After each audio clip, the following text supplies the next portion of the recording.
Joining us on the What Now to discuss the effects of the debt ceiling deal is a Global Affairs Analyst, Ibidolapo Ajayi. He joins us from Texas, and he joins us virtually. Good to have you join us. Thank you. Good to have you. Thanks to be here. So I want to start with the politics surrounding the deal, the debt ceiling deal, because this seems like a very first victory for Speaker McCarthy. He was able to bring Democrats to the negotiating table, while also throwing in some conservative priorities. I just want to get your thought on that. This is something that Speaker McCarthy will consider a major win.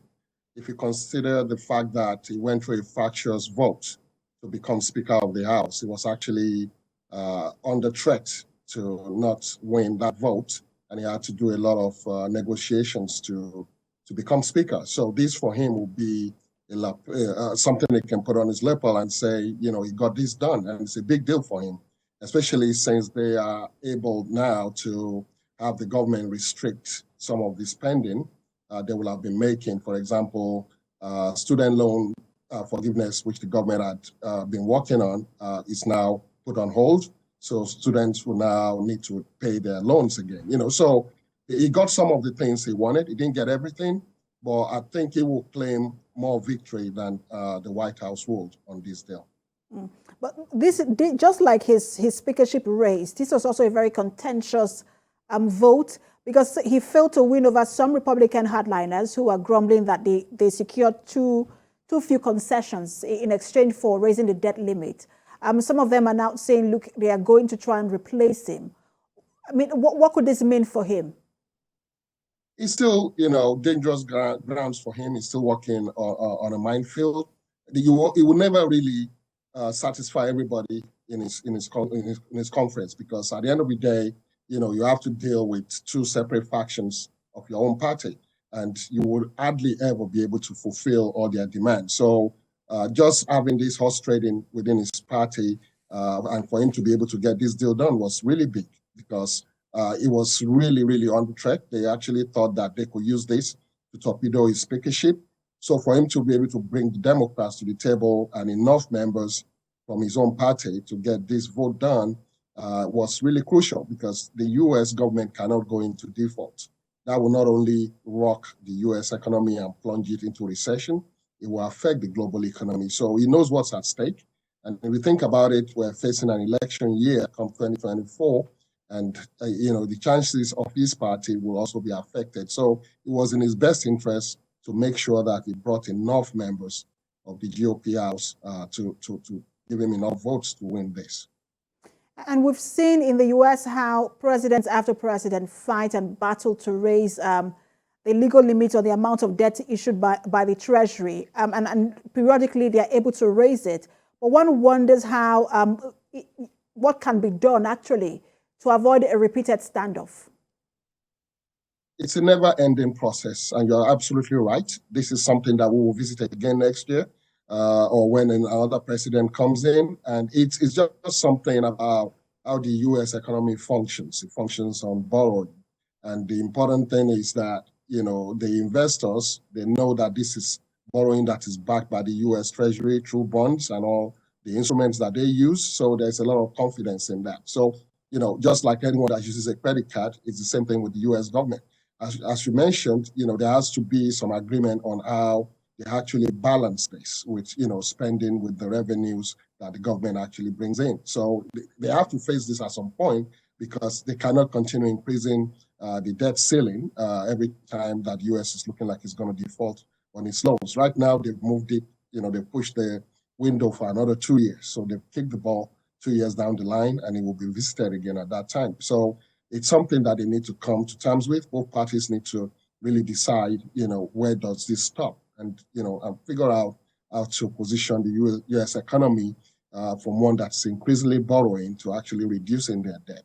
And I'm wondering how Americans are thinking right now, if this is a win for them, because, I mean, this looks like more political. This looks more political than it is anything else. It's now used as a bargaining chip by any party who has hold on one of the arms of Congress. And so people are wondering, look, if you're always going to raise it, why not just lift it totally and allow it, just be free. I mean, have a free debt ceiling where each of the president can decide what they want to borrow and how they want to borrow?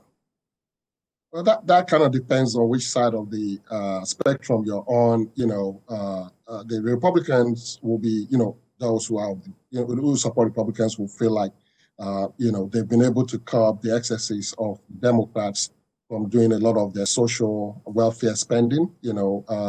Thankfully for Biden, he can say that at least it will not affect Medicaid and support to retirees, to pensioners or elderly people. So they're still able to fund that. But for people, for Republicans, for them, it is a way to actually, push their own agenda. When you think about it, they are always in favor of tax cuts for the wealthy. So they do all these things and figure out ways that when it's their turn, when they're in the White House, they use it to push their own agenda. But the U.S., when you think of the people they actually hold this money to, you're talking of Japan, China, and it's something that they cannot totally raise, lift the debt ceiling totally and just let the debt spiral out of control, because then you are totally, you are held in ransom by those countries, and those are countries that China, for example, that the U.S. government is not always, happy with. So it has to be brought under control. They have to figure out ways to reduce it and just really make sure that the economy can come back to some level of balance. And the Senate is expected to vote on the bill later this week, and that's before President Joe Biden can sign it into law. How do you see that playing out?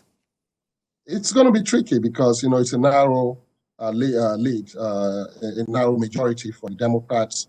You do have a couple of Democratic senators who have conservative values, like Joe mentioned, for example. So those ones tend to lean more towards the conservative or the Republican side. So it's a tricky one. I think the Senate Majority Leader has his work cut out, but I believe that they will find a way to negotiate and get this to President Biden's desk before the deadline on June 5th. And I was going to ask you about that, really, because I know that, you've already mentioned him. The Democrats, really, who also do not support, also have conservative ideas. And I was going to ask you, is it the possibility of winning them over in the Senate? I think there is. Because there's a lot at stake. There's an election year coming up. Joe Biden has indicated his interest to run again for president. He's going to put pressure because he doesn't want this to be something that will torpedo his chances. So he's going to be leaning a lot on the senators and hoping that they stay with him on this. What will probably happen is they might have to maybe do some more horse trading, maybe cut one or two things out of the bill just to satisfy those senators, like the one I mentioned, and see if it's acceptable to the rest of the Senate. But I think they will get it done. Not doing it is really not good for the United States. It's going to plunge the country into recession, and the country will not be able to pay its debts. Just like Speaker McCarthy, we'll see if Chuck Schumer can also boast of a win next week. Thank you so much for talking to us, Global Affairs Analyst Ibidolapo Ajayi. Thank you for having me.